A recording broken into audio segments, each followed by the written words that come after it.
एक नवदाम्पत्य हनीमूनला गेलं होतं. तिथं त्यांच्यावरती चोरट्यांनी हल्ला केला, त्यांना लुबाडलं आणि यामध्ये नवरदेवाचा मृत्यू झाला. चौकशी अंती लक्षात आलं की या नव्या नवरीनंच आपल्या प्रियकराच्या मदतीनं नवऱ्याचा खून केला आणि चोरीचा बनाव केला. दुसरी अशीच एक घटना घडली होती. नवीन लग्न झालेला नवरदेव गायब झाला. काही केल्या सापडेना. नवीन नवरी माहेरी निघून गेली आणि आपली फसवणूक केली म्हणून तिनं सासू सासऱ्यांवरच केस केली. पोलिसांनी तपास केल्यावरती कळलं की याच मुलीनं आपल्या नवऱ्याचा खून प्रियकराच्याच मदतीनं केला, त्याला गायब केलं आणि उलट त्यांच्यावरतीच केस केली. अशा प्रकारच्या अनेक घटना आज घडतायत. या नालायक आणि बेशरम पोरींनी आपल्याच नवऱ्यांना मारलं. यामध्ये या मुलांची काहीच चूक नव्हती. नवीन लग्नाची नवीन स्वप्न रंगवणारे हे तरुण आज या पोरींच्या कारस्थानाला बळी ठरले. यांना काय माहिती होतं की हे लग्न नाही, त्यांचा मृत्यू आहे. हे 7 फेरे नाहीत, त्यांच्या गळ्याचा फास आहे. हे यज्ञकुंड नाही तर आपलं सरण आहे. आणि अशा घटना आपल्या बाबतीत घडू नये यासाठी सावधान.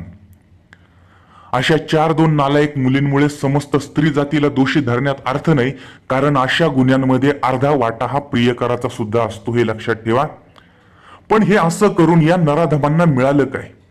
कुणाच्या तरी सरणावरती स्वतःची भाकरी भाजणाऱ्यांना ती कधी पचत नसते. ज्या नवऱ्याचा काहीही दोष नाही तो जीवानिशी जातोय. अपराधी नवरी आणि तिचा प्रियकर आयुष्यभर तुरुंगामध्ये जात आहेत. दोन्ही घरच्या आणि कुटुंबातले लोक बर्बाद होत आहेत. याच्यामधून कोणाला काय मिळालं? हे टाळता येऊ शकतं का? हो, नक्कीच हे टाळता येऊ शकतं. फक्त आपण थोडी सावधगिरी बाळगली पाहिजे. मुलगी केवळ दिसायला चांगली असली, देखणी असली म्हणून लगेच उतावळे होऊ नका. लग्न म्हणजे नवा जन्म आहे, यासाठी घाई करू नका. मुलीची आणि मुलाची दोघांचीही पूर्ण चौकशी करा. त्यांच्या चारित्र्याच्या संबंधी संपूर्ण माहिती करून घ्या. लग्नाआधी एकमेकांशी मैत्री करा. एकमेकांचा स्वभाव, आवड सर्व काही जाणून घ्या. काही प्रॉब्लेम असतील तर ते लग्नाआधीच सोडवा. आई वडिलांनी स्वतःच्या अहंकाराच्या पोटी मुलामुलींच्या प्रेमविवाहाला, आंतरजातीय विवाहाला विरोध करू नये. कारण लग्नानंतर जर अशा घटना घडल्या तर आयुष्यभर केवळ पश्चातापच करावा लागतो. प्रेम हे जीव लावण्यात आहे, जीव घेण्यात नाही.